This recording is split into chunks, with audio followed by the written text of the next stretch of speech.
Hi, everyone. Welcome to Office Hours, where we answer your media questions 7 days a week. Let's go ahead and jump into those questions. Jason, what's the first question?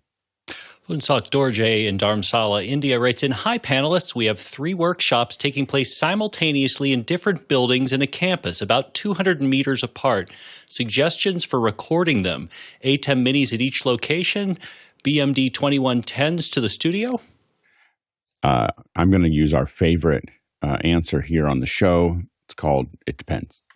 Like, it depends. So the question really is that we have for you to think about here is that number one, 200 meters, you're probably looking at fiber. I probably wouldn't try to run copper of any kind 200 meters. So if you're trying to run something back to something there, that's something to think about. Generally, I'd probably try to record it locally at each location.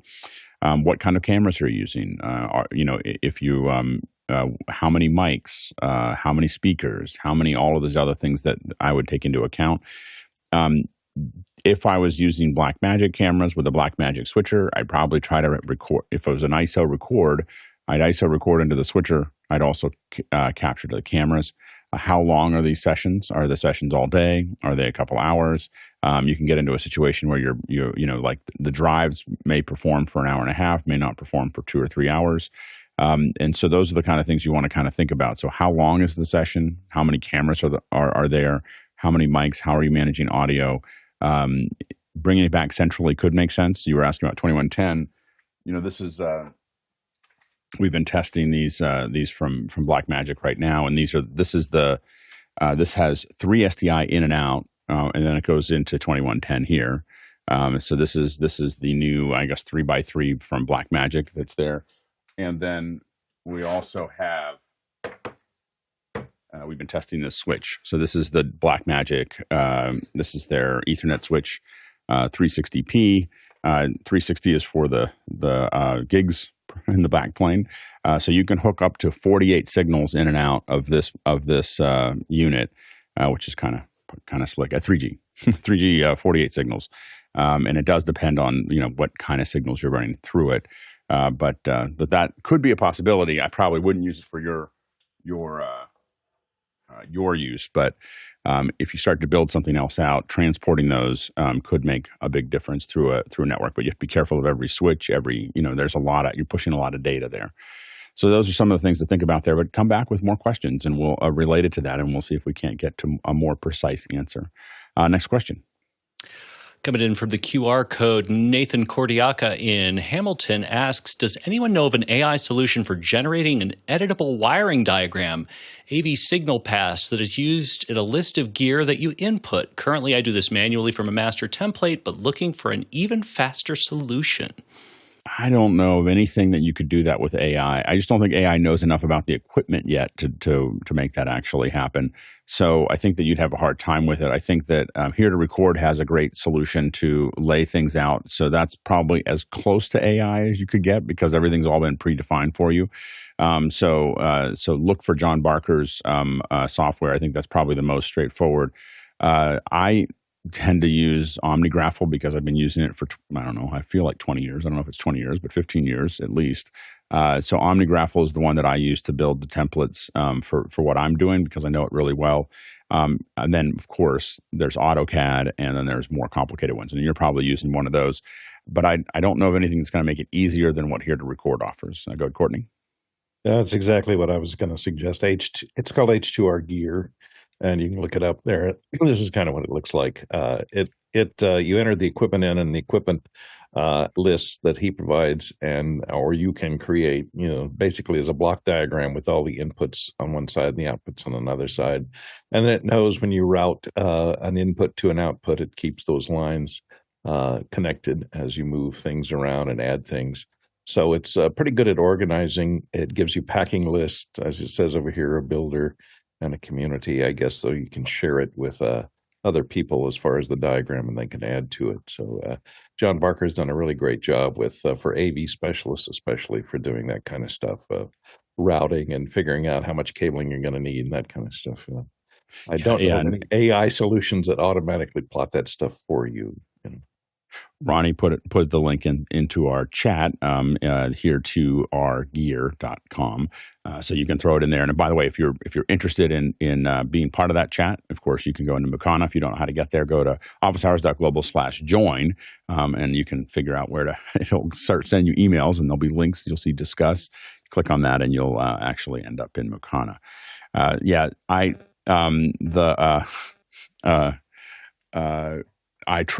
was looking for a router, and we had a 16-port router, and I wanted an 8-port router and a 4-port router option from Cisco. And I asked ChatGPT to give me, like, here's the 16-port, what's the 8 and the 4-port version? It gave me an 8-port version. I found it on the web. It's all there and everything else. It made up a 4-port. It just made up one with all the specs and everything else. It just made one up. It doesn't exist. Cisco doesn't make that 4-port.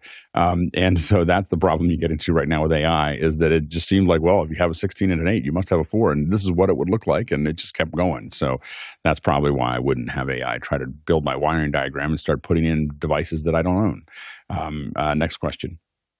Bobby Rafferty in Central Florida asks, Photoshop has been released for the Apple iPhone. Are you going to check it out? I go, Bill.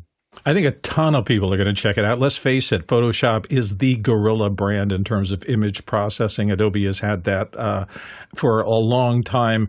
It was interesting. I pulled up the website and I looked through everything, and it looks like they kind of burned down and rebuilt from scratch a new app for mobile. Obviously, if it's intended for iPhone, it's intended for the M series processors that Apple have that are screamingly fast, so it should work really, really well. I'm just not sure. They talked at length about a limited feature set.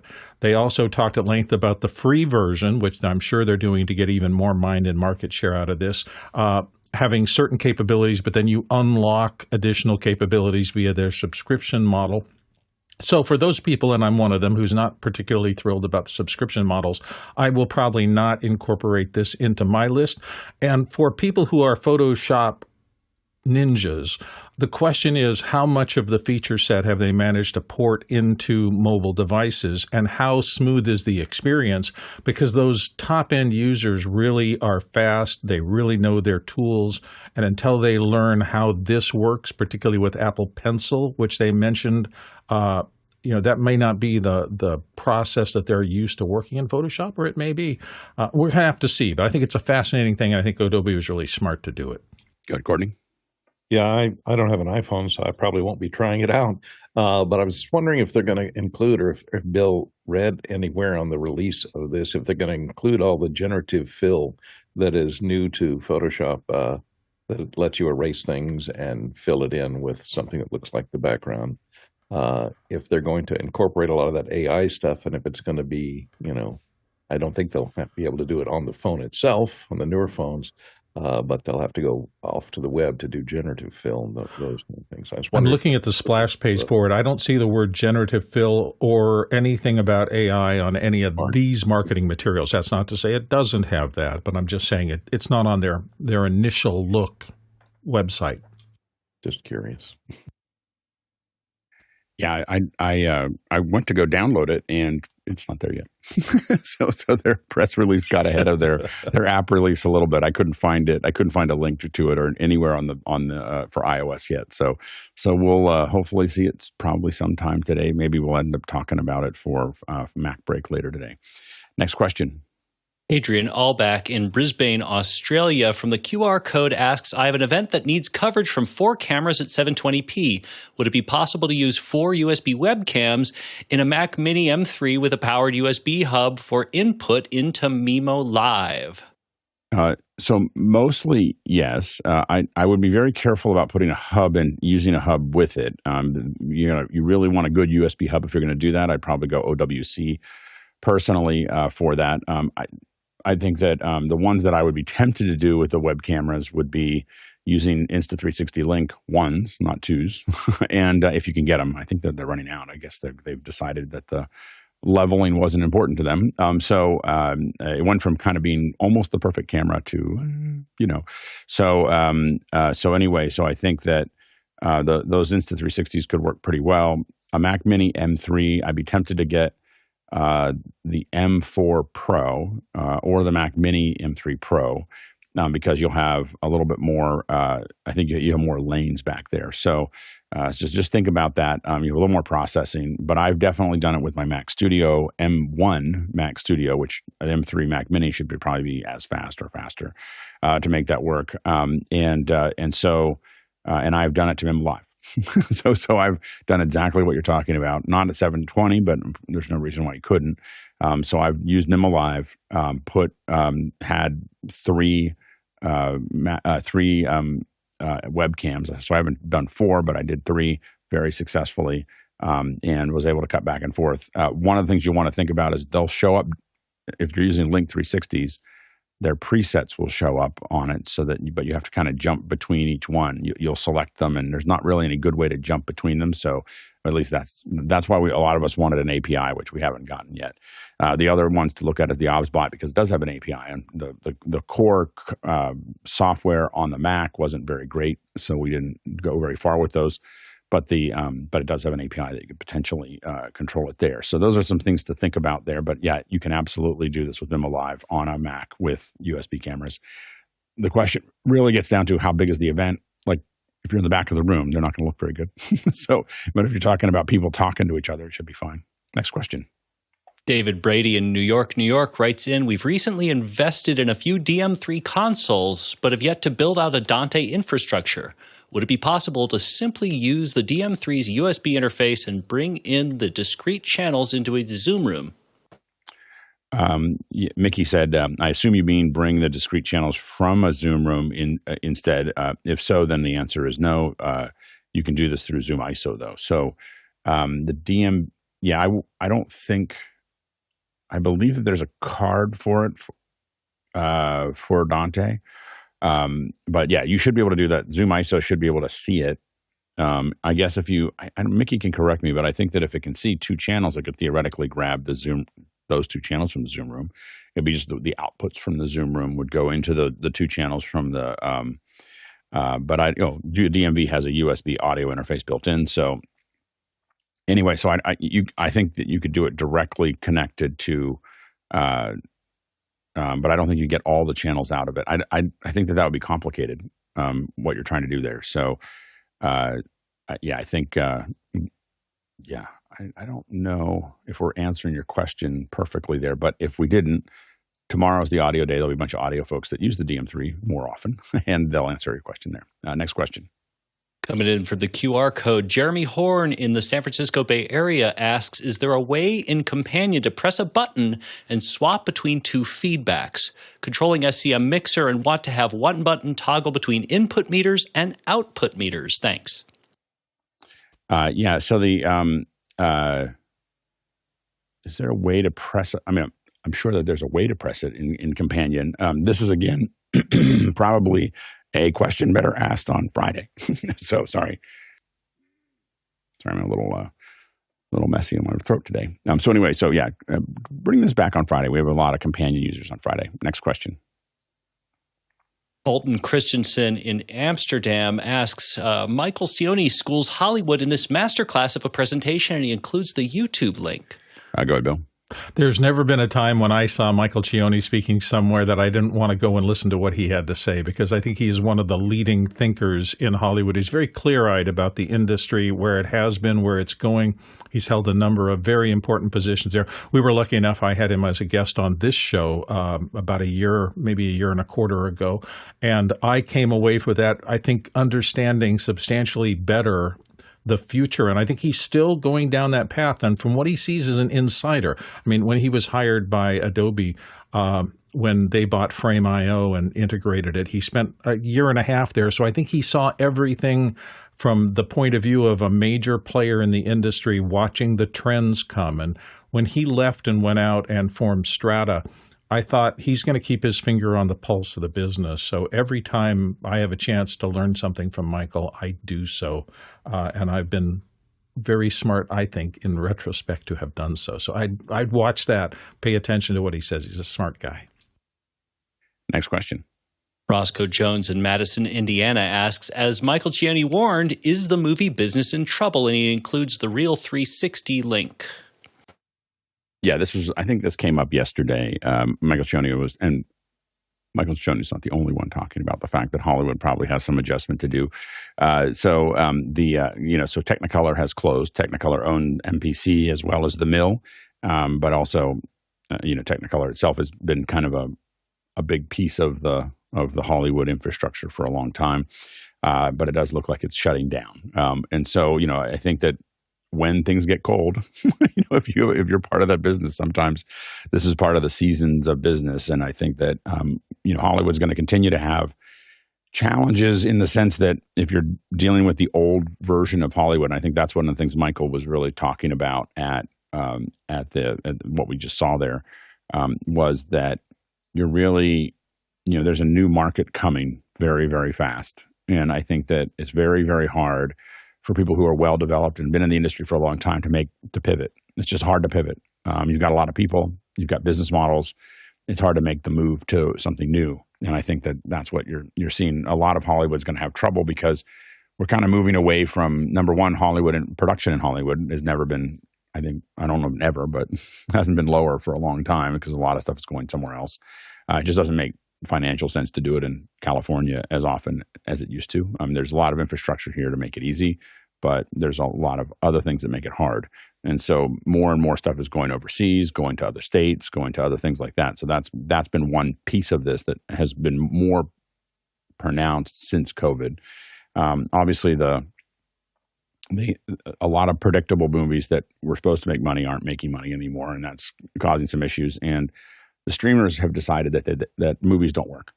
so the streamers, most of them are not buying a lot more features for their films. So they want series. They want a special 6 series or a 3 series. But there's not a lot of new purchases that are related to, that's really drying up. But that changes all the business models of what everybody's been building around for many years. Go ahead, Courtney. Yeah, there has been, over the past few years, 10 years or so, we've been moving, from the big facilities for editorial, for example, editorial and post facilities, which, Editel, all the big post facilities that would house editors and finishing, that were adjacent to film labs, things like that have been going away to a boutique type industry, so that as the tools have evolved to computers where you can do all your post-production and color timing and everything else rather than an expensive suite, you could do it at home with some calibrated monitors. And of course, COVID, forced all that stuff out of those remaining facilities to people's homes during that period of time. Then during that COVID period, they discovered, we bought this stuff to do this stuff out of our homes. Why don't we just keep doing it out of our homes? So that the facilities that Technicolor had and many other, big post-production facilities found that they just couldn't support the overhead of supporting a facility if people were doing this from their homes. So I think the writing was on the wall for a lot of this stuff. Technicolor still has some finishing labs and facilities in town, and they've got a big building over at Sunset Gower for doing DCP production and final color timing and mixing. So those things are still being done there, but the creative arts, the visual effects, the offshoots that have now been farmed out to individual small boutique companies, they just can't compete against it and have a big facility and maintain paying the power bill and everything else, the rent, the tax. Yeah, Mickey said Hollywood is dead, but other production hubs and countries are thriving, though. And that is true. This is not that the production is disappearing. It's just not being done in Hollywood. And so Robert Greenset does point out, though, that the amusement parks are doing okay. Roscoe points out that he sees a huge Hollywood infrastructure as a castle that no one is bringing food to anymore. The moat is the problem. And Marty Pacetta said it's very hard to get stuff done in Hollywood these days. Exceptions are event shows and shows where a big star who refuses to leave town. Go ahead, Bill.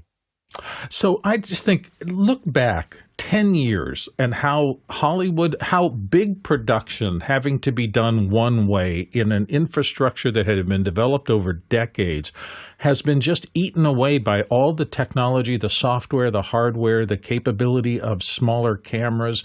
I mean, we just see the delta between the quality, which is still there. Don't get me wrong. I'm not saying that you can, with your iPhone, do everything that a Hollywood movie can do. That's irrational to expect. But the delta between the results coming out of the phone that's likely in your pocket and the Hollywood camera, while still large, has been cut in half a number of times. And in terms of the effect on the business, that distribution of expertise, people running nice cameras, whether they're Alexas or they're something else, but they're not Mitchell BMCs and the old gigantic Hollywood film cameras that needed a huge crew to operate. All of that keeps pressing things toward the middle. The low end gets better. The high end comes down in price and increases in capabilities. And I just think the whole business model for the universe of content creation changes dramatically. And I think that's probably one of the biggest businesses where it's changed super dramatically. And it isn't the business it used to be, and everybody's going to have to get their heads wrapped around that. Yeah, Marty also says 90% plus stages in LA are empty. He said a buddy of his manages 40 of them, and yet they keep building them. Courtney Mickey said that. He said, I'm seeing a similar trend here. Larger facilities have a hard time where smaller ones with just a handful of suites are busy.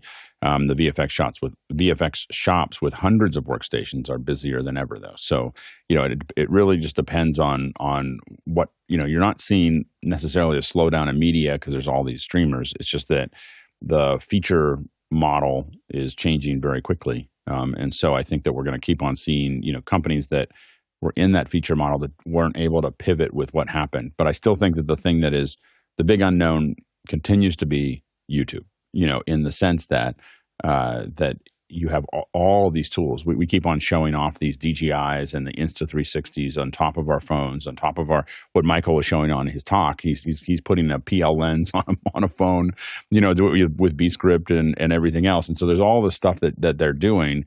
And the problem is that is creating the ability to create things that are very compelling for a fraction of the cost, and you still have creators making a living doing that, and they're not making Malibu living, they're making country living, but it doesn't matter because if they can keep doing it and they keep on sucking up people's time right now. Like someone said, if you're looking for something to watch, I think the other day, and I was like, I'm never looking for something to watch. Like I'm never hungry to I got to watch something. There's so much content around all the time that you just kind of dip your finger into it when you feel like having a moment, and then you go back to what you're doing. And I think that's a real challenge for expensive production. Next question. Danny Grizzle in Longview, Texas asks, my shopping cart at B&H currently has a $600 charge for sales tax, and their website is hammering me with a Payboo credit card offers to save the tax. I hate how transactions are being gamified and also the dumb name of the card. Recommendations? I just ignore all that stuff and just use my credit card. I don't try to. I'm not going to add any new cards. I'm not going to do anything like that. I just ignore them. It's all. You're right that it's all some kind of weird thing that goes on. So it just means that they're giving you a discount on the purchase. They're not paying your taxes. Next question. David Brady in New York asks, using an ATEM Mini ISO with an attached storage for backup recordings, is there a way to programmatically delete previous recordings or records to keep the drive clear? I don't think there's any way to do that from the ATEM itself. I think you would have to take it off. I mean, you could definitely programmatically have it. If you reconnected it to a computer, it could automatically see the drive, and theoretically, you could have some program that got rid of it. I don't know if there's any way to do it from the ATEM. Usually they don't want to build programmatic things from the hardware that would do things like erase your drive. They'd like you to think about that for a little while. There's a lot of liability there for them, and not a lot of upside for doing it. Not many people want to just automatically replace their drive. There's a lot of people who'd be really upset if it did it by accident. So, next question. Jason Robert Shaw from the QR code in Sarasota, Florida asks, can you make compelling cooking content from the bathroom of a tour bus. Alton Brown live streams while on tour. What would you do to improve the production value given his constraints? Go ahead, Bill. Oh my gosh, you made me laugh because the bathroom of a tour bus, if you've ever been on a tour bus, that is not a lot of room to work with. I would not want to set up lighting and camera in the bathroom of a tour bus. Now, the question is, can you, I would guess that somebody with a hot plate and a couple of Insta360s might try it and might come up with something. Again, the content is the compelling thing there. If you don't have production quality, you need something that really engages people. So you put Alton Brown in there with his knowledge and presentation skills, he'd probably come up with a watchable show from the bathroom. But I wouldn't want to make it turn. Definitely park someplace, please. It's not going to go well. Yeah, I think that he was just doing a cutaway. I don't think he's planning to do any shows from there. I think he was just having some fun. I do think it's interesting. One of the things he talked about is that he is trying to figure out, like he said, I would go back to doing something, but I have to have complete control over what I'm doing. And I think that my guess is if he's saying that, he's telling broadcasters like Amazon Prime that he would like to do something, but he just wants the check, and then he'll do the thing and everything else Amazon Prime. Because a reason I say that with Amazon Prime is that they are notorious for giving people money without telling them what to do. Just look at Mr. Beast. so that, outside of OSHA, I think they pretty much let him do anything he wanted, and so that, I think that probably was a big decision factor for him, is to not be told what to do and allow him to build the show that he wanted to build, as opposed to having a bunch of folks who know how to do shows tell him how Hollywood does it. And so I think that Alton Brown that's probably the place that he would fit in the most that I know of, other than him building up his own streaming thing. It's just hard to make the kind of money. When you look at Good Eats, you think, oh, well, we could do that on the web. But the reality is that show probably, I don't know what the number was, but that show probably cost somewhere between $400,000 and $800,000 an episode. Like just so you know, like it wasn't like it's never as cheap as you think it is. So it's you think that, I could do that for 100,000. Could you?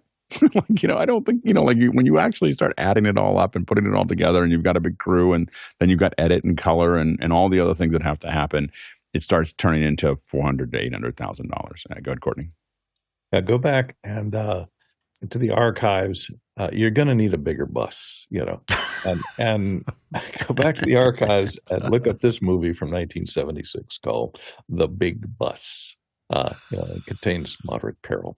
Gonna need a bigger bus. It's a big comedy with a lot of cooking in a bathroom sickens me. A huge bus that had, a swimming pool on the top. So that would be big enough to produce. Next question. Kent, coming in from the QR code in Madison, Ohio, asks, we have a Talking Heads show podcast, and we have Opus.pro. Any recommendations on getting a good 8 to 10 minute segment and 30 to 59 second short videos? Is it just using AI feature or using keywords for the best videos? We haven't really used the keywords that heavily, and it is something that's on our list of things to kind of look at, as trying to give it, do more guidance. In general, what we've been doing with the office hour shorts is we hand our show over to Opus. Opus hands us back 40 recommendations or 20 recommendations, and we pick some, and then we tune them a little bit. They're not quite what we want when we get them, so we kind of tweak them a little bit, and then off they go. So I think that. I don't, and as far as 8 to 10 minutes, I haven't done anything that long, because it's just really hard to get people to watch that long. Like, really look at if you're going to do 8 to 10 minute segments that you're cutting up, they have to be very compelling. The Graham Norton show can pull that off because they've got actors, A-level actors but there's not very many places, that can do 8 minutes of a segment of something that you're doing. So I think that I would probably try to go a little shorter and have it, see if it can't give you things that are maybe 3 or 4 minutes. But 8 to 10 minutes is a very, very long video in the world of VOD. Next question. David Brady in New York asks, I have an iMac at the house of worship connected through an ATEM for streaming stuff. Is there a way to force the primary display to always be the built-in display. Sometimes after a restart, it sets the ATEM as primary. Wow. I don't think I've ever seen that. Like, I didn't even know it. That's a very uncommon thing to do. Go ahead, Bill. I think part of that has to do with how you set stuff up in your display. If you're running multiple displays, I'm noticing that if I move one of the displays in my display layout just up, suddenly the main menus and things like that want to go over there, and I have to reconfigure things. So I think there's something about the monitor. If you're using multi-monitors, and I'm assuming you are in a house of worship kind of circumstance, how you set those up on your display layout may have something to do with where your menus end up and how they are repopulated when you restart. So pay attention to the top edge of all your monitors on that layout display on your Mac. Next question. Zach Stallsmith in Chautauqua, New York asks, I want to send audio from an Apple TV to multiple rooms wirelessly and in sync with video. Can this be achieved with HomePod Minis? In sync. Yeah, go ahead, Jason. The answer is yes. Okay. And do you just simply are you selecting them? You just add it to the room, and you can actually add like a whole kind of cluster of them. And the next time you go in and you set it as the temporary output, and this works specifically with HomePods and the Ubiquiti, the amplifier. But it will show up as a device, and you can actually set that as the default device. So you can set all the speakers as the device. All. I mean, I have routinely done and this. This is all inside the Apple ecosystem. You mentioned Yes. Ubiquiti, but this is all inside of the Apple ecosystem that you can just set them up as a device, say send it to the house, and then they'll all as long as it's all kind of in a cluster. So the first time you add it, you're going to be adding the series, and then it just kind of like compounds in. And yeah, I have. That's what I'm saying is I've added all my HomePods and the Ubiquiti amplifier, and like that too works. Mickey said they technically will not be in sync, perfect sample accurate sync, but they'll be in general sync. The big problem you're going to have is the time of flight. If you have a big house, you may hear a lot of things that are going on that may not. As someone who's got speakers in a lot of rooms, even if they're all getting the same thing at the same time, it can be if they are finding it, as it's coming in, it can be a little bit problematic. And John Wallace also said Apple TV has so many sync issues. I would say no. So it'd be interesting to see, unless these devices are magically aware of their distance to each other and understand humidity and temperature. How could it be in sync? Yeah, exactly. So we're being very specific, but it'd be a good test to play with a little bit. As Jason said, it will send it all out. It'll be within a tenth of a second, most likely. And for most average people, it'll be fine. Some of us it'll drive us crazy. That's probably how this will turn out. Next question. Jason Robert Shaw in Sarasota, Florida asks, there are a bazillion options for digital soldering microscopes like these.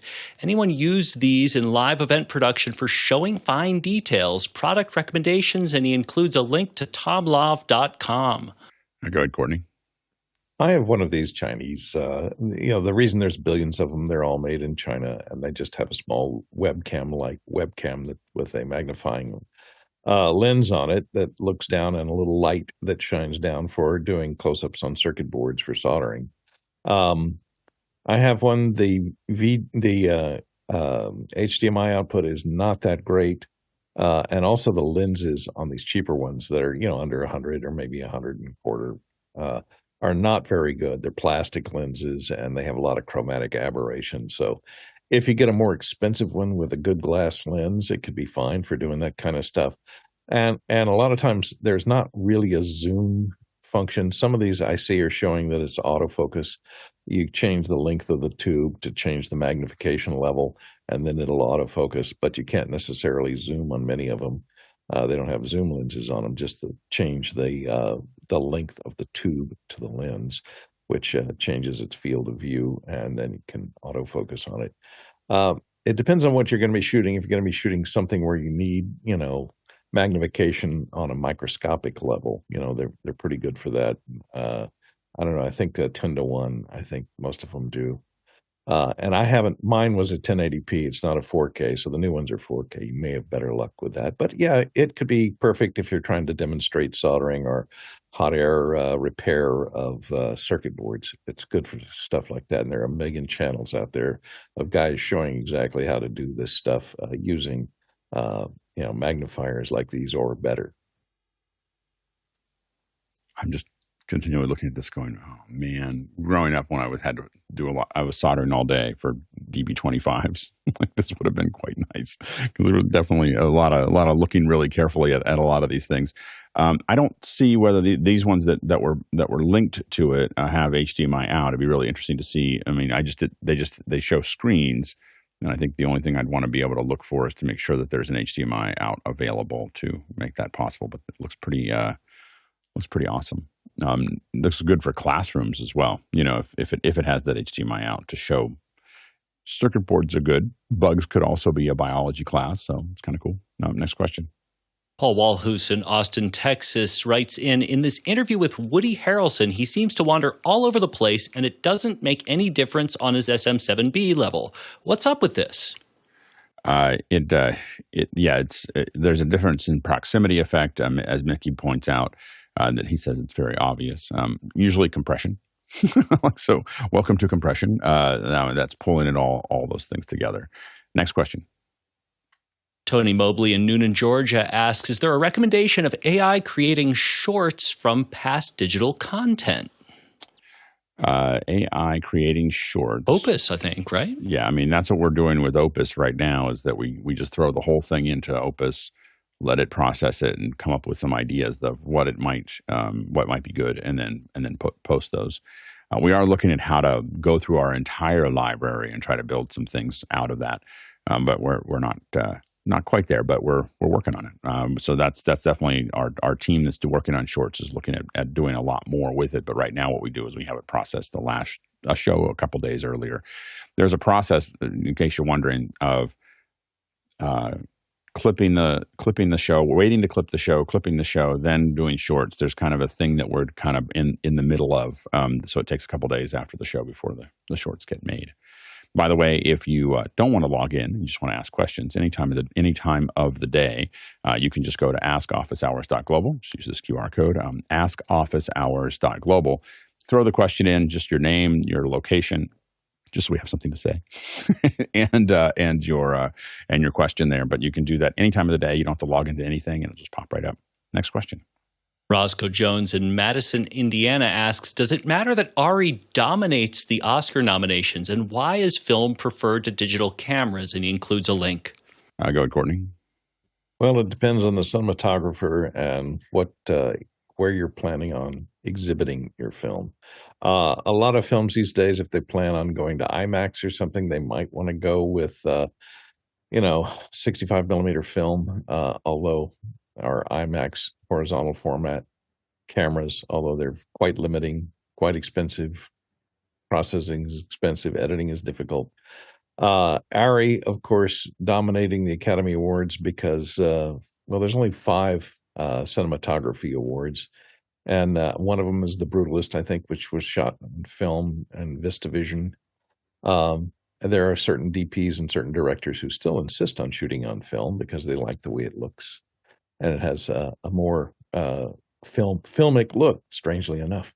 But more and more features are being shot on Arris because the Arri Alexa and all the different version and all of its different flavors of digital cameras, the Arri Alexas, tend to dominate these days. Panavision rarely shows up, but they do show up in film.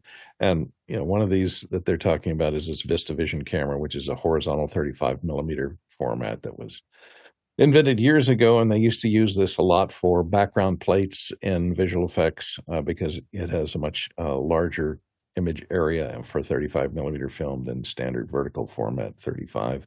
And this Arri Cam is a new portable, not new. I mean, it came out, 15 years ago, 20, a compact 35 millimeter camera that is blimped and lets you shoot in sync sound situations with 35 millimeter film. And it has higher frame rates available to it than the regular old Arri cameras and the Panavision cameras, the Panaflexes. Yeah, I think that it's interesting. A lot of this has to do with where those filmmakers came. You know, the filmmakers that are getting Oscars oftentimes have been doing this for a lot of decades. You know, and so they came from film, and that's what they love to use. And I think that for many of them, they're still using film because they are pretty conscious that film won't be around forever. And that they want to keep on shooting it until it's gone.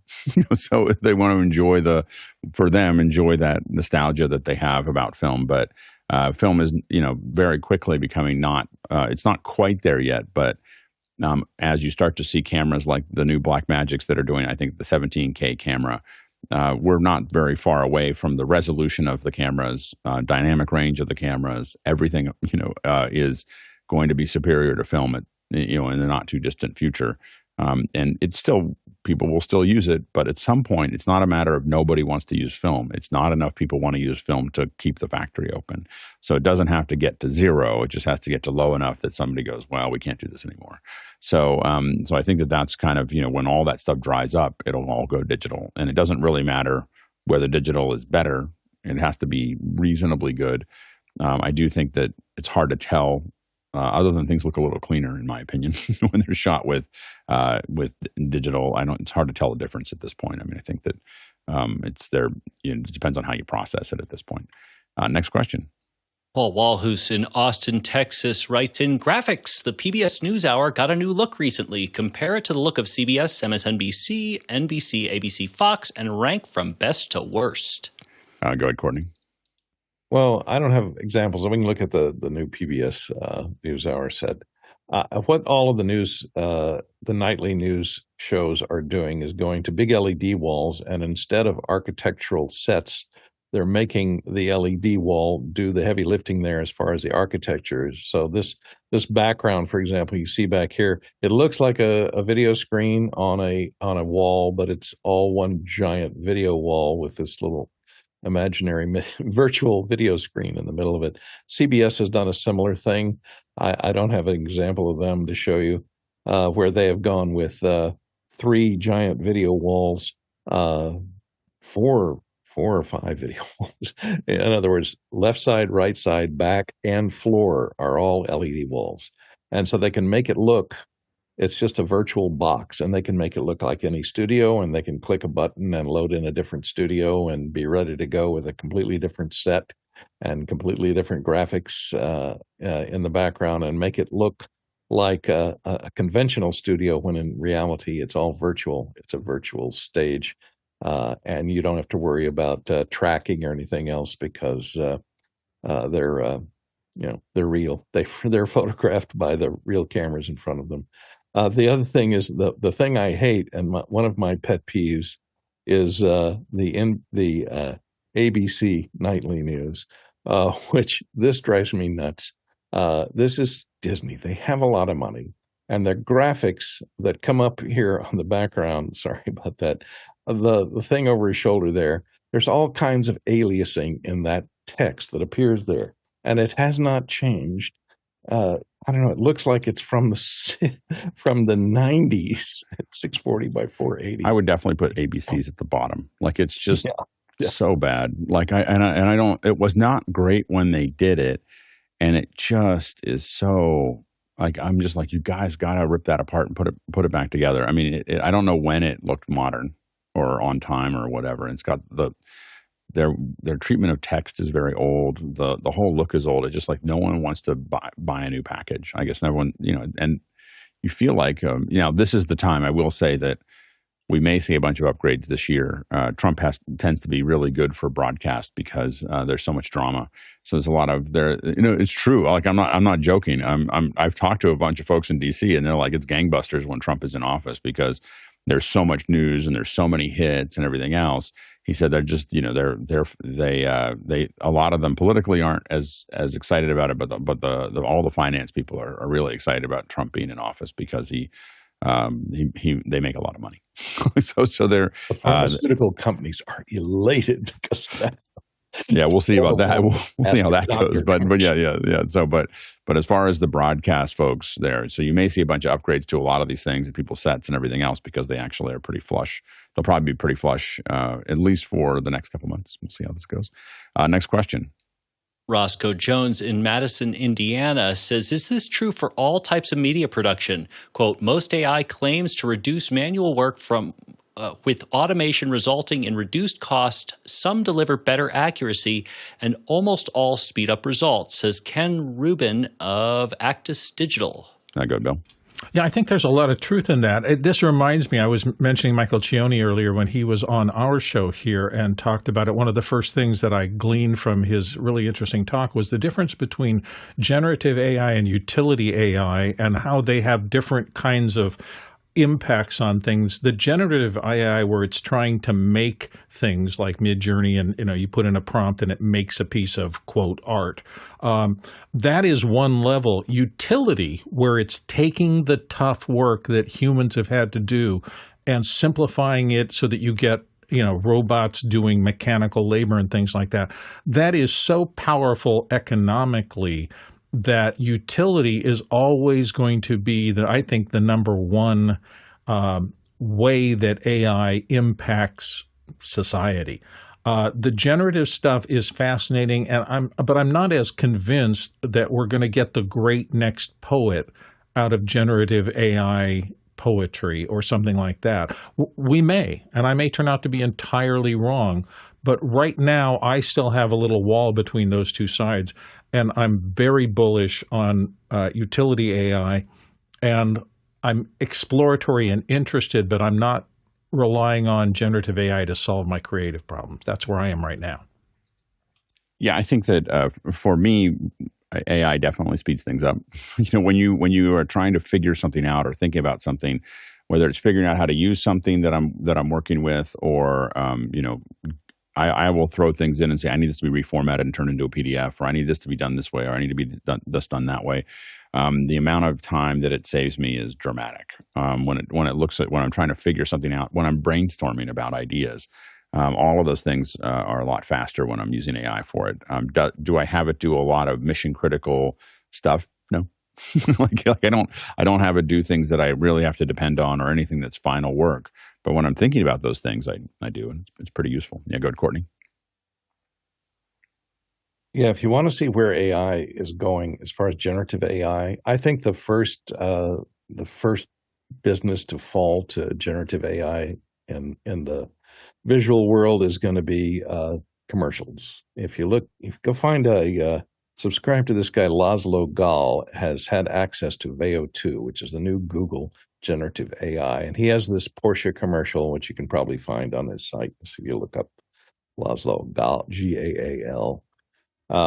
And he also has a food reel. I couldn't find it right now, but all these amazing slow motion close-ups of like ice cream and honey pouring over stuff, and all those typical slow-mo images that you see in every food commercial today, generated by Veo 2, and it is indistinguishable from actual slow-motion photography and real food.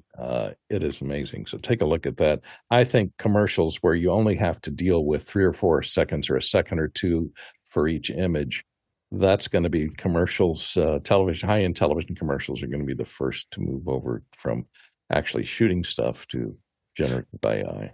I wouldn't say high end, because high end I think always incorporate actors, but I think that what I would say is a lot of the high end ones do. I mean, I think that the ones that really cost money, like like real money, like millions of dollars for the ad. I think that but I would say that pharmaceuticals, ones that are mostly product shots, or the product shots, as Courtney pointed out, inside of that ad. So a bunch of kids running up to get cereal. There's a whole bunch of shots there that don't incorporate that. I get Courtney showing some stuff of people looking at stuff there, but I mean real actors, like those are the really high end video commercials.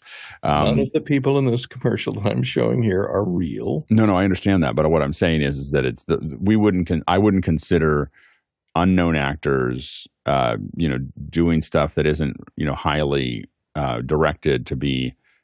These are more of like an impression kind of acting, which is in commercials. That's why I say in commercials you don't necessarily have to have actors that are portraying a part. There's no sync dialogue in this, but That's why I say commercials where you don't have. This is a voiceover. and the cars look real. The llamas look real. There's even a 2-minute. Do the llamas have the right number of toes? That's the question. Yes, they do. Yeah, and exactly. all the people have the right number of toes. And there's a behind the scenes that shows how they made it. And none of this is real either. None of the cameras are real. None of the people are real. The llama taking it to a whole other level. Real. None of this is all of it was generated in text to video with Veo 2. And as soon as they release that, I think you're going to see a lot of commercial production moving over to it because, you don't have to fly to Italy. You don't have to hire, a casting director or lighting director. Anything. Yeah, go, Bill. I'm just fascinated with this, and I don't know why, but I keep thinking of Max Headroom. Remember back in, the late 90s or whatever, they had the first generative character spokesperson for MTV, and if you look back at it, yes, it was cartoony and it was very different, but it attracted a lot of attention. And so now we're in this new era where you can't tell the difference in a lot of cases between someone. And I think what Alex is talking about, if you're trying to generatively create Lady Gaga, that's one thing. But the reason you still hire and pay someone like that massive amounts of money is that there is a cachet that she has created and an audience who follows her that is massive. And as accurate and believable as those characters we were just seeing on Alex's example, or on Courtney's example are, none of those people mean anything to me. Where somebody like that or Elton John or any of the big stars, they do mean something to us. They have this connection. So the question is, and the reason I mentioned Max Headroom is, will we start getting artificially created people who have that backstory, have that connection, have something that reaches our emotions and connect us so that we buy things they recommend? I don't have an answer to this, but I think this is fascinating. You might as well use a bunch of AI if no one's watching the ads, because I just don't know. I only see ads during the Super Bowl. Next question. Max Headroom was a real guy. Daniel Patridge in Rochester, Minnesota asks, looking at Mac-based video scope software, currently have SDISCOPE and SCOPEBOX under consideration. Anything else I should have a look at? And are those two any good for use with Magewell SDI and HDMI PCI cards? Go, Jason. Years ago, Alex recommended Nova OmniScope to me, and I have just, let me switch that back. I have just been blown away. This is just a straight up test pattern, but like nothing that I've needed to do, it has been incapable of doing it. It is buy once, cry once. It's expensive, but it's worth it. And it just depends on what it's less expensive or more expensive than some of these other ones. Oftentimes, remember that license, I think, is a 3 computer license, which means that technically you can use it a little bit. It becomes a little less expensive that way. It's a great app. That's what we use is Nova OmniScope. I wish that somebody with doing video scopes would do complex audio scopes at the same time, because right now we have to open one and then open the other. And you're like, okay, guys, if you just did another round and charged me an extra $125, then I could have it all in one place in one computer. And we haven't seen that yet. So it has Spectre, which is what Jason was showing there for a second, is what we end up using. There's Sonic Atom on the Mac, and there's a couple other ones. There's obviously Smart and other things, but Spectre is on the Mac. It's still the high watermark for the kind of thing we're doing. Smart is really good for really complex room analysis and everything else, but we really wish we could. We really wish we had something like Spectre incorporated into these. But Nova OmniScope, as a hint, is used at very very high-end locations. So next question. Aaron Cody in St. Louis, Missouri asks, Joe Barnard of BPS.space, popular DIY amateur rocketry YouTuber, recently started using VGA cables to connect various electrical components in his 10 km Mach 3 actively guided rockets. What unconventional things have you done with obsolete cables? Go ahead, Courtney. Yeah, if anybody needs VGA cable, I'm cleaning out my storage facility right now. I have hundreds of feet of high-end VGA cables.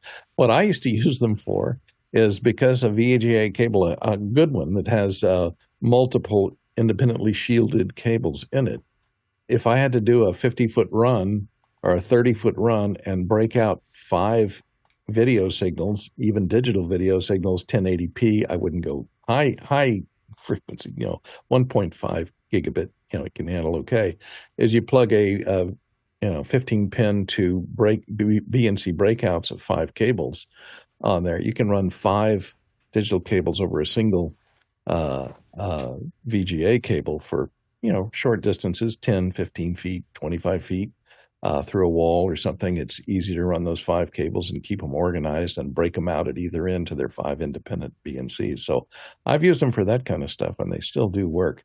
These days, I've got enough of them, they're going, I guess, to reclaim the copper in them.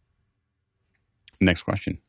Paul Walhus in Austin, Texas writes in, award for worst microphone at SAG Awards goes to the one Jane Fonda used along with major production glitches. Avoidable, and it includes a link to the mirror. Go ahead, Courtney. Yeah, I watched it live, and I was also, Timothy Chalamet doesn't know how Shep's microphones work. He kept trying to raise that stand, which is not just a single stick microphone with a double Shep's head on it, which goes to wireless mic transmitters that are in the base. So yeah, well, I guess I'll just bend over. He felt that he had to get within 3 inches of that Shep's to speak into it. He was channeling those old mics he had on the Bob Dylan movie. Yeah, I guess so. There's a whole bunch of production people in the back just going, no. And Jane Fonda grabbed it and kept moving it around, and it caused some kind of weird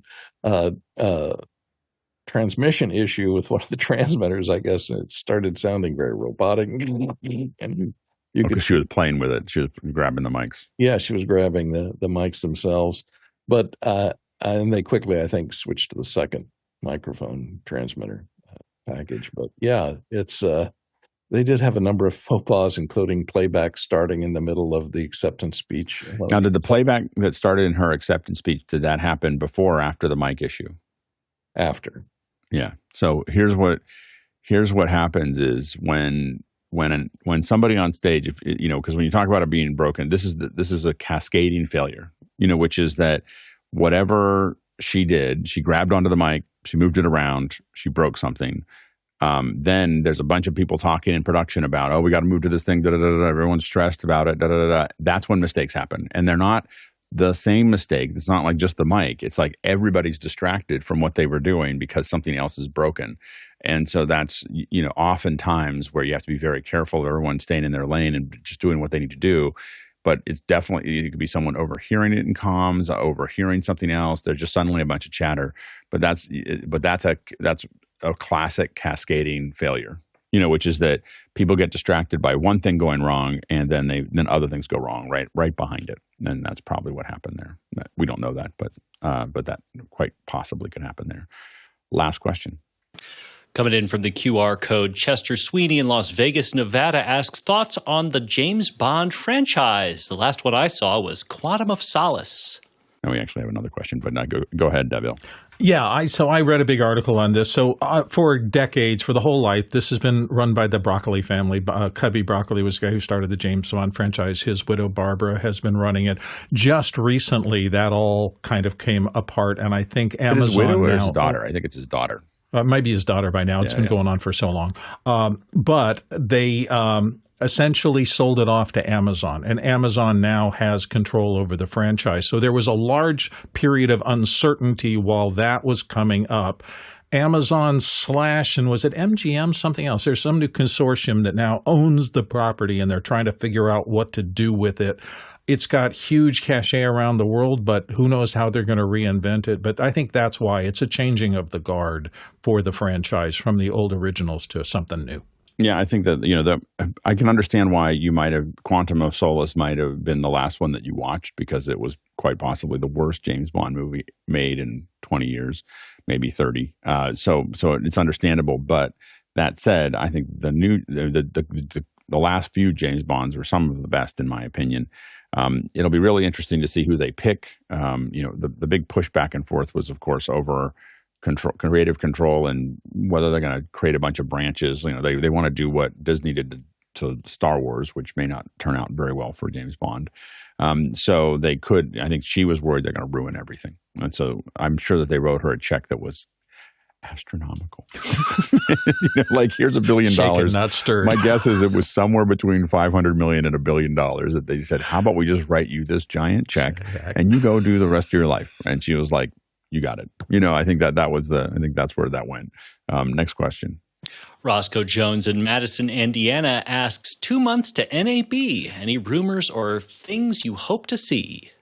I mean, the thing that I'm the most excited about related to NAB is to see this new Blackmagic camera. So the immersive camera that's coming out, that we hope to see it there, hope to see it working, and we're pretty excited about seeing what it can do. So I think that everyone I'm talking about, I don't know if there's a lot of other things that anyone's really focused on, but that's the one that the folks that I'm talking about are looking at. It's the first time that kind of camera has been something that's easily achievable. So anyway, we'll see. Thank you so much to the producers for all these great questions. We call you producers because you are the producers. You are asking the questions. You are voting on the questions. You are chatting about the questions. You're part of this, what we do here, and we really appreciate it. It's a really short show without your questions and without your chat and without your votes. So thank you so much for being part of this conversation. And thank you to the panelists for being on the other part of that conversation, which is answering those questions and discussing those questions as the producers throw those in. And thanks to the incredible team on the back end that makes that conversation happen. So there's people who are cutting the show, planning the show, managing the show, figuring out how to develop for the show. It is quite a village that puts this entire show together every single day, 7 days a week since March 25th, 2020. And we really appreciate everybody's contribution.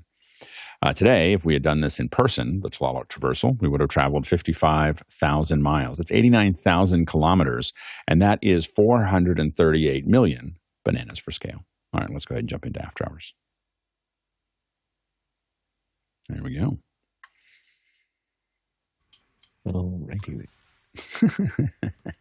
Every time I open mimolive, I see something new, and I'm like, I need to play with that. Right. I got to see if I can find a way to push my shot in and reframe. Yeah, it's hard. Webcams are hard. Hard. But I got a couple of tips from Mickey and some other people, so I'll be exploring. You're using a Logitech? You went back to a Logitech? Using an iPhone. No, this is the built-in camera on my M2 MacBook Pro. Mm-hmm. Can't you tell? Whenever I typed, I would shake a little bit. Yeah, it did look a little jiggly. I was wondering about that. I'm like, wow, Bill's experiencing an earthquake. No, I had to type only when I was off camera. But I'm going to try to do one of my phones as a camera, and